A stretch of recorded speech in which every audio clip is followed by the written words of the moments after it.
The Lord is my shepherd, I shall not want. He makes me lie down in green pastures. He leads me beside quiet waters. He restores my soul. He guides me in the paths of righteousness for his name's sake. Surely goodness and loving kindness will follow me all the days of my life. And I will dwell in the house of the Lord forever. Forever. If you've been in our church office at some point over the last 9 years, if you've had an emergency, if you needed to use the loo, if you had too much coffee to drink that morning and you made your way into our bathroom, you would see this door. This is literally, actually, the door off the hinges in our bathroom at the office. Some people were surprised to find there was no door on the bathroom this morning, and it tells a story, this door. It's been there since at least 2009, some of these notes on the door. Here's the note. I mean, I just don't even know where to start. Here's one about Don Ray, one of our youth sponsors here at Safe Harbor. And I get excited whenever I see this because it looks like it says, Dan's beard is on point. But it doesn't. It says Don's beard is on point. And then I get disappointed when I realize that. And then above that, there's a note, Jordan's beard, Jordan, our worship leader, his beard is soon to be on point. Nope, it's totally creepy, someone says. Some good stuff on here. Jesus loves you. I still love the SCC tweeter door. It has been dubbed the tweeter door. There's a whole conversation with our elders from 2009 about whether we should refer to them as elders or elderly. God loves everybody. Here's a note from Kennedy and Elizabeth and Michaela, some of our young people here at Safe Harbor. Here's a note about a good conversation that we had in our office. Here's one of the first notes from 2009, office conga line, Tuesday, February 26th, 10:15 a.m. Be there. It may or may not have happened. Here's a note from Angelie Winter, our current administrative assistant here at Safe Harbor, on her first day, 1/9/2018. And there's all kinds of notes on here. I just saw this guy this past week. His name is Chris Hamer. He's a friend of mine. He stopped in one day. He's a cartoonist, and he drew one of his cartoon characters for me on this door. Join the chicken squad. I don't know what that means, but I do like this note. Love and be loved. We're going to talk a little bit about that day today. This door tells a story. This door leaves a legacy.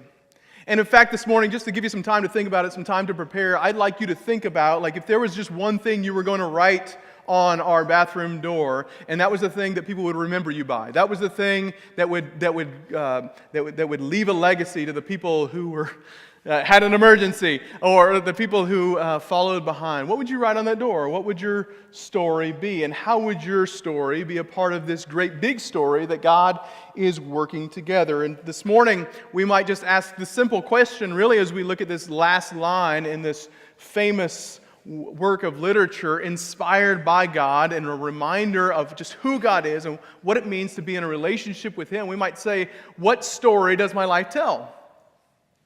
What is the legacy that I leave behind?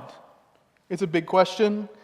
It's not a question that you haven't thought about before, most likely. It's a question that often comes in view toward the end of our lives. But here's the difficulty, I think, that like in the moment of our lives, like right now, day to day, if you were to just take a freeze frame, a snapshot of our life, it's kind of hard, like in the moment, to understand how the choices that we make impact the lives of the people who come after us. Just like in the moment, in the immediate context of these decisions that we make, in the middle of what's happening, it's hard to see how those choices are going to play out down the road.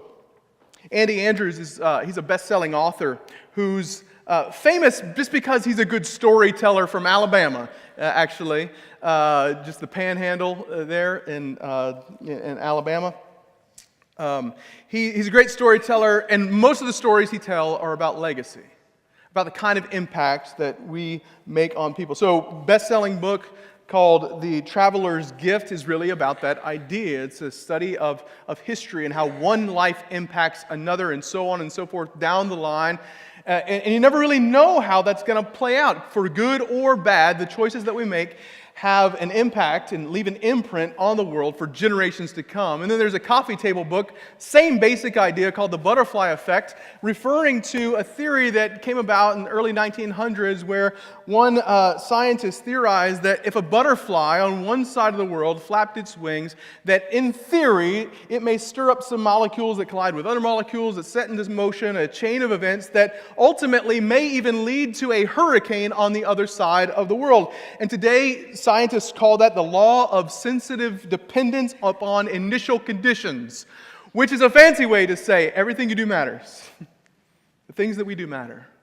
The choices that we make matter. The legacy that we leave behind matters. And the reason that these are best-selling books is because all of us want to know that our lives are significant, that we've made a difference, that we did something worthwhile. And even if we mature in our faith to the point where we realize it's not about us, it's all about Jesus and the people that He loves, still we want to know that He's at work in us and through us, and that His imprint is not only on our lives, but in the lives of the people who are around us. And so here's the big idea that lies at the foundation of that last line as David wraps up this ancient song, this psalm. Really, here's the foundation. This is the big idea today. This is all we're really talking about today. The one that we follow, the Good Shepherd, as we follow His lead, the one that we follow is reflected in what follows us. The one that we follow is reflected in what follows after us. See, it's not just about what we do that matters.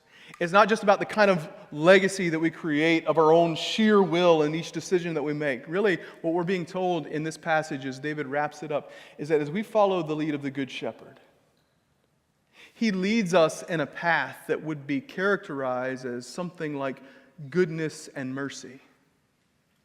And it's not that we made it happen, it's that He led us in that direction. And the path that we leave behind is one of goodness and mercy. Let's return to the psalm then at the very end there. Surely goodness and mercy will follow me all the days of my life, and I will dwell in the house of the Lord forever. There's really two pictures in Psalm 23. We've talked about the sheep and the shepherd up to this point, right? That the Lord is my shepherd, David says, and He is the one who leads me to good things and restores my soul. The restoration is needed in this life, and He's the one who brings it about. And then last week we saw that even if, as the shepherd is leading, sometimes He's going to lead us through a difficult period in our lives, through the valley of the shadow. And so as comforting as these words really are, as much comfort as these words bring to us, there is also in these words an indication that just because you follow where Jesus leads does not mean your life is going to be easy. Does not mean that things are going to always turn out sunshine and rainbows. No, and sometimes you walk through the valley of the shadow. But here's the truth in this passage. Here's the truth in this psalm. God is with you even in the valley. And so if you feel like life is overwhelming and you begin to conclude that God has left you or abandoned you or maybe you've done something wrong, know what David says here is true, that even when you're in the dark valley, God is with you and He is doing something in that moment. And that's what we've talked about up to this point. But verse 5 is a turning point. It's a new metaphor. We're not going to get into a lot of detail about this. This is a series about the shepherd. But for the sake of completeness, let's say, first and foremost, this is a new picture about a good host who invites us into his presence, right?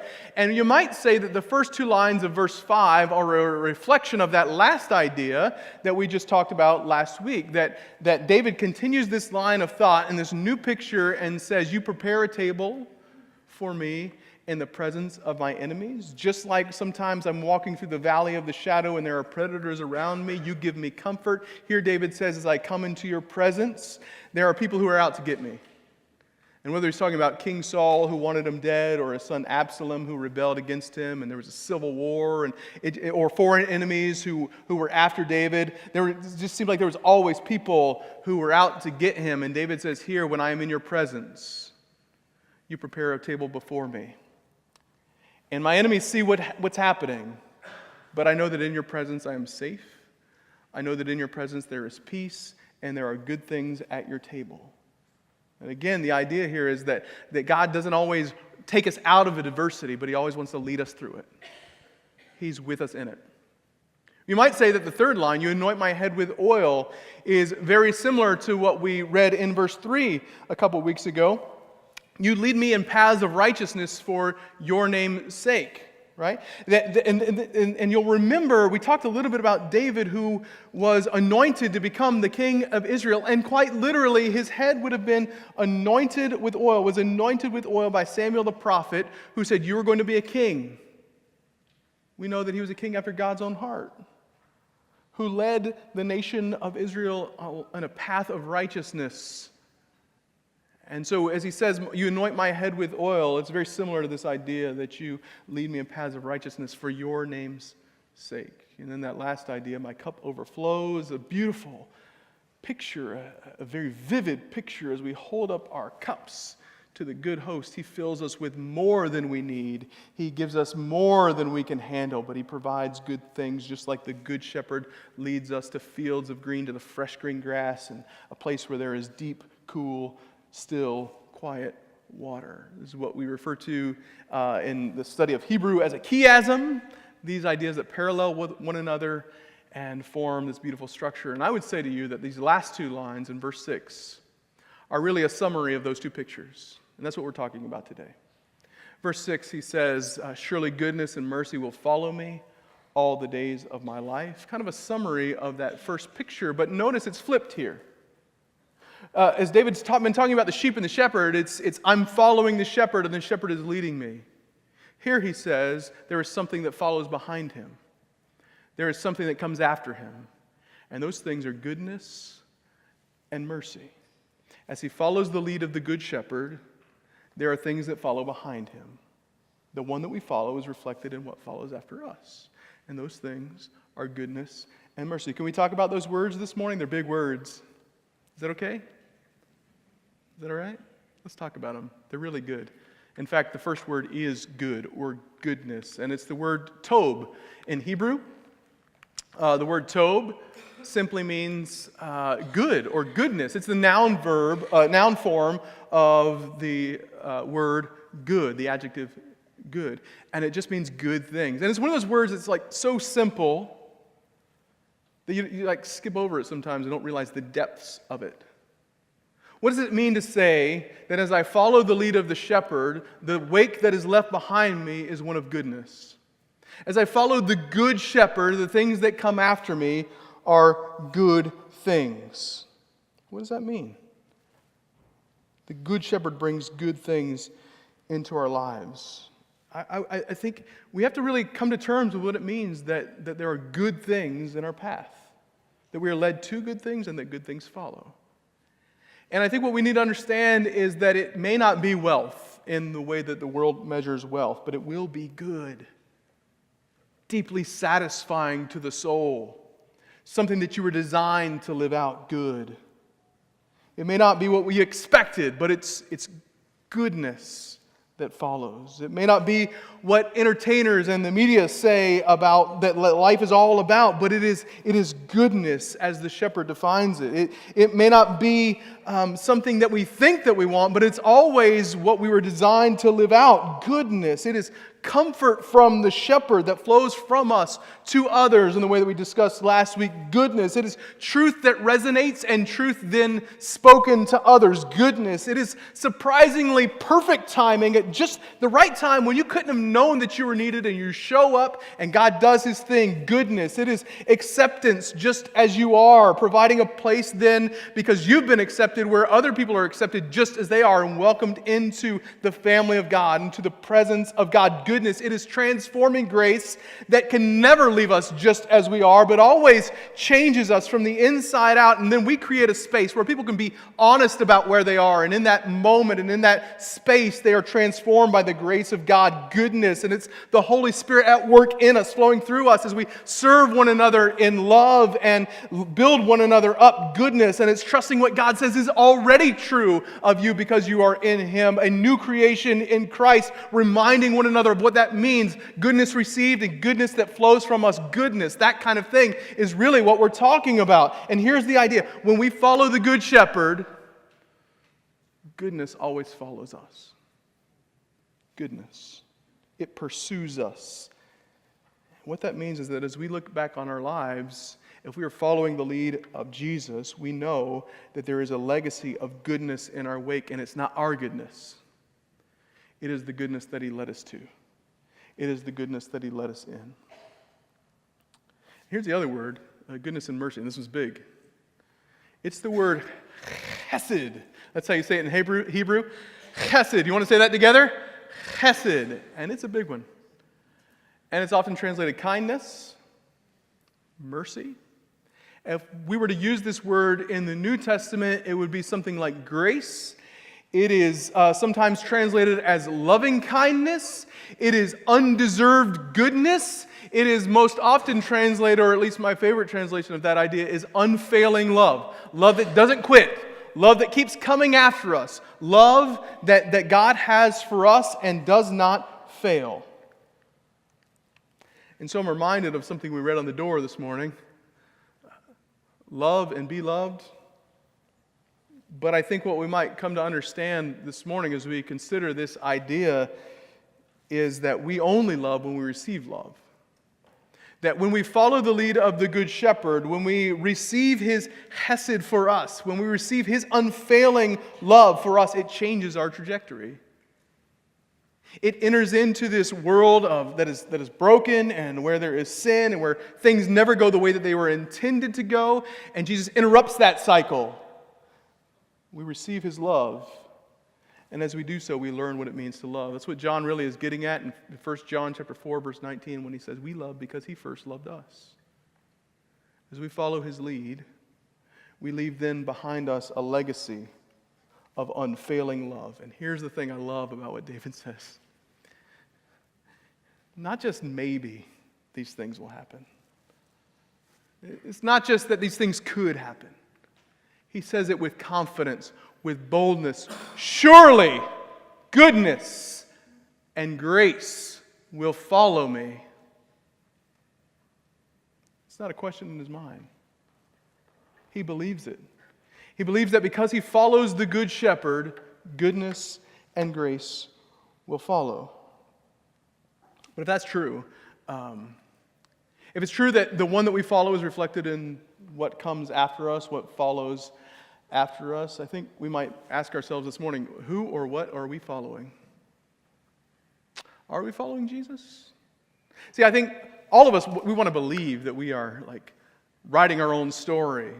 We're doing our own thing, that we're on our own path, but we're really all modeling our life after something or someone else. We all look to models for some kind of version of the life that we want to live, whether that's a life of adventure or professional success or the perfect family or creative expression or a life of comfort and leisure, the weekend warrior, like whatever it is, we are looking for models of people who inspire us to live that way and then give us a pattern for how to do that. And the things that follow as we model our lives after that picture, the things that follow are going to be reflected in the legacy that we leave behind. And so this morning, one big question that we ought to ask ourselves is who or what are we following, because it will be reflected in the legacy that we leave. And as we look backward, what do we see? We see goodness and mercy, or selfishness and giving up? Do we see grace and love, or comparison and bitterness? Do we see kindness and faithfulness, or arrogance and tearing each other down? The one we follow will be reflected in the legacy that we leave. As I told you, the last few weeks I've been reading through A Shepherd Looks at the 23rd Psalm, this commentary by a shepherd about what it means to be a shepherd. As he reads through Psalm 23, he shares some of his insights, and I've learned a lot. I don't know about you, but I've learned a lot that was beneath the surface of what it really means to be led by Jesus, the Good Shepherd. And one of the things that I learned this week is that Philip Keller, the author, shepherd, pastor, as he writes this commentary, says, we've talked throughout this psalm about all the ways that that sheep left to their own devices, if they're not managed well, they destroy a countryside. But when they are managed well, when they are well fed, when they are nourished well, when there are no parasites that rob them of nutrition, when they are watered, and when they are kept on the move from pasture to pasture, they leave behind something good. This is the favorite part of every middle school boy who contemplates this idea of what it means to be a sheep following the shepherd. They leave behind sheep turds, that's what he says. You can't make this stuff up. It's in the book. And as they are led along by the good shepherd and managed well, they leave behind natural fertilizer that creates a green space that is the envy of everyone who sees it. It is a park-like field that looks like it's been manicured by an expert gardener when they are managed well, when they follow the lead of the shepherd. And of course, his conclusion is this: when we follow the shepherd and allow him to lead us along, just very naturally, there's the process of taking in what he receives. And we leave behind us these droppings of goodness and mercy. This is not my idea. I apologize. I'm just telling you what the book says. I was reading recently about a young couple named the Hildebrands. They founded this corporation called City Ventures. They had just graduated from graduate school. One studied law. The other one studied philosophy and journalism. One graduated from seminary. The husband graduated from seminary. The wife graduated from Marquette University with her law degree. And they bought a house and they settled down. And they started attending a church. They really believed that God had put them in this place and had led them to this church, and everything was going just the way that they knew God intended it to go. And they showed up to this church, and they soon came to the conclusion that maybe their life is too comfortable. You ever get that experience where you know God led you somewhere, and then you realize, wait, why am I here? I'm not sure this is where I'm supposed to be. That's what they experienced. Because through a series of prayer and conversation and things that they had been experiencing, they thought, it seems like maybe God is leading us to move into the inner city of Milwaukee, Wisconsin, and to settle down there. And so they did. The crazy thing is, they actually followed God's lead. And they sold their house, and everything went like clockwork. 3 days later, they had sold their house after they listed it, and had bought a new house in the inner city where there's no yard, and where all the porches connect, and where the neighbors can see everything that you're doing. And they moved there, and they renovated the house. And 6 months later, after they had renovated that house, they saw there was another house for sale. And they prayed about it. And they believed that God was leading them to buy that house. And so they talked to some friends of theirs, another couple, and they sat down at the kitchen table and they talked about that. And so they decided they were going to do this thing together. They're going to buy that house and flip it. And they prayed about it. They knew that God was leading them to that, and it fell through. You ever had that experience? It seems very clear that God is leading you somewhere. And You pray, and it's just like the answers to that prayer are, you can't make this stuff up. It's just like God's timing is perfect. Or you're reading scripture, and the things that you're reading are like, it is about your life. Or someone shows up in your life and they say the thing that you really needed to hear, just as confirmation that God is leading you along. Or however that plays out in your life, it's different from person to person and from circumstance to circumstance, but God leads people along. And you've been led along, and then it doesn't play out the way that you think it should play out. You have that experience? Here's my conclusion.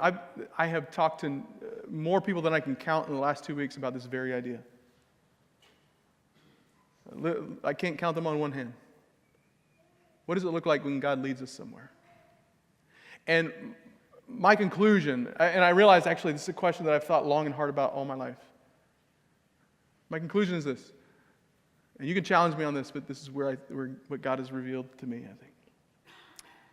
God leads people. He definitely does. In different ways, in different forms, in different times, and he does that different from person to person. But he leads people. And I hope that you've experienced that in some capacity. But, so often, it is rarely ever in the timing that we expect and the direction that we expect. It's the story of the Bible. I mean, it is in every story in the Bible. It's Abraham. It's the very beginning. It's Genesis chapter 12, right? God calls Abraham. He says, go to the land I'm going to show you. Go to the land I'm going to show you. And I'm going to bless you. And you're going to be a blessing. And you're going to be a great nation. By which he means you're going to go to this land. And as you go that way, I'm going to do things in your life that are going to be a blessing to other people. And you're going to have a family. Right? And very early in the story, Abram gets to this land that God shows him, and it's occupied. No big deal. God didn't promise that it wouldn't be occupied. He just said, go to the land I'm going to show you. And then God says, just 3 chapters later, your family will inherit this land. 400 years from now, your family will inherit this land. And Abraham could not have expected what God was going to do. He says you're going to be a blessing to the people around you. And as Abraham follows where God leads, one of the very first things that happens, there's a famine in the land. It happens twice, actually. And Abraham flees to Egypt. He ends up lying to the Pharaoh to get himself out of trouble. And he has a fight with his nephew. And it seems like everything in his life is not a blessing. It's anything but a blessing.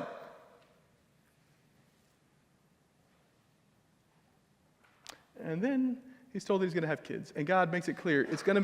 Eventually makes it clear, it's going to be your wife, Sarah, your wife. Like, don't try to shortcut the process. Your wife's going to have a child. And she does. When Abraham is 100 years old, his wife has a child. When Sarah is not, it's 30 years after the promise. And it's not in the timing that anyone would have expected, and it's not in the path that anyone expected. God clearly led him, but it just was different than he expected. Do you ever have that experience? So the Hildebrand family, this couple, it fell through. And so they started talking. As they started talking, they realized there's a deeper issue here. There's houses all over the neighborhood that are obviously owned by landlords who don't live here and don't care about what happens. And so they formed this corporation called City Ventures.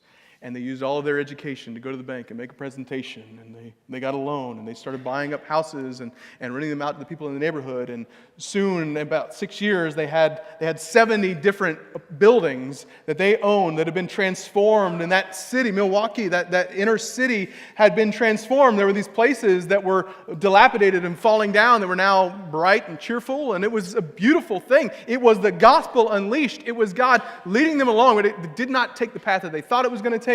And it wasn't the timing that they thought it was going to be. And so here's why I bring all that up.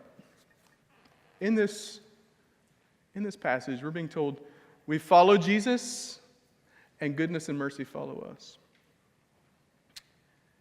And the way that happens is only ever to keep your eye on the shepherd. I heard a farmer put it this way.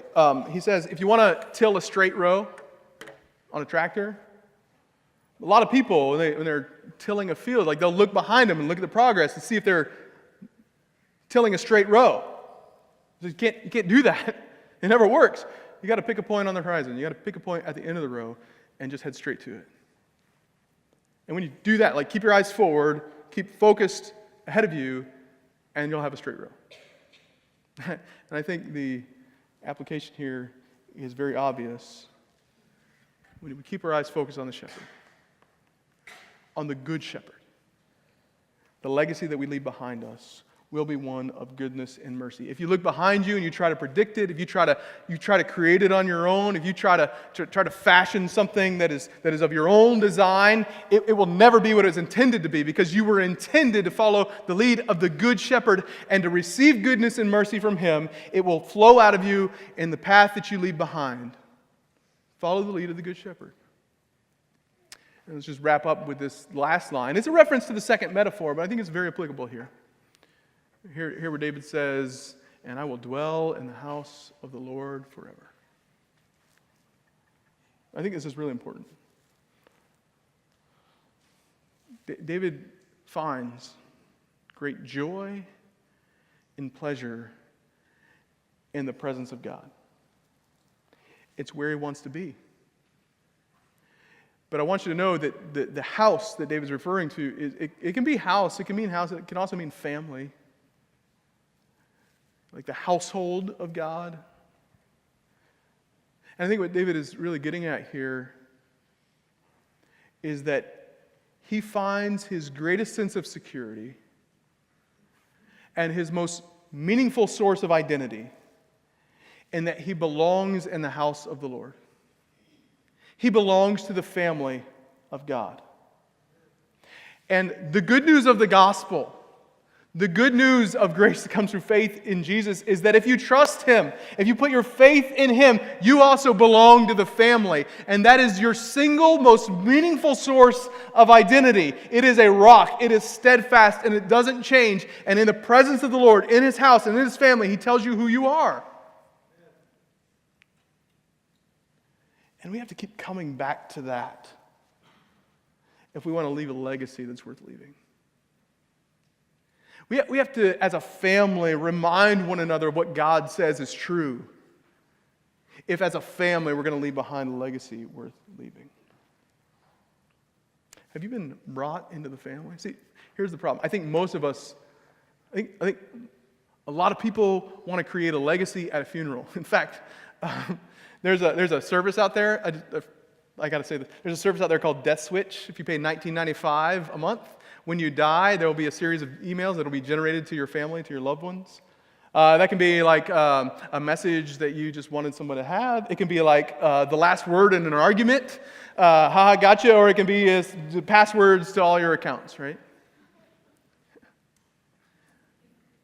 And I think that it would be a tragedy to believe that we can leave a legacy at our funeral.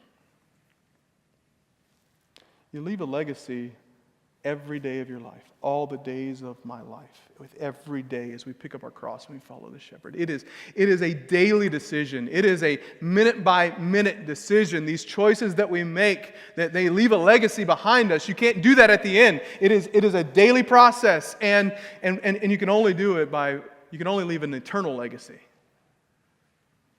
by following the author of life. He came so that we could have life and have it to the full. He says it in John chapter 10. He says, I am the good shepherd, and my sheep know me, and I know my sheep. Just as the Father knows me, and I know the Father, I lay down my life for my sheep. Have you responded to the invitation of the good shepherd? Here's a picture of my nephew Maverick. He's the little one on the floor. He was adopted. He's adopted by his parents, Dante and Rob Young, my brother and sister-in-law, a few years ago. And it is very evident that he is as much a part of the family as anyone else in the Young household. He bears the last name of his father. And his parents were convicted. They felt like they were led by God to adopt a young child. And it wasn't because they couldn't have children of their own. They already had children, but they knew that God had blessed them in such a way that one of the things that they believed God was calling them to do and leaving a legacy of goodness and mercy was to bring someone else into their home who would benefit from receiving the things that they have. And so they adopted him. The adoption went pretty well. But there's been a lot of medical complications, like a lot of issues. My wife was holding him one day, and he turned blue. He died in her arms. Took him to the hospital, and it was a very difficult time for the family. He's okay. He still has a feeding tube.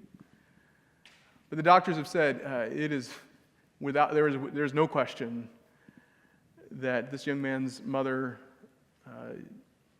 had some addictions and could not kick those addictions during her pregnancy. And that's why he is the way that he is.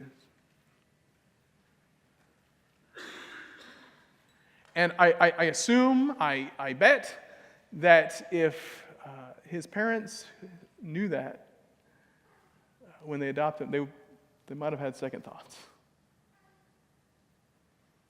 But God had a plan. God had a story.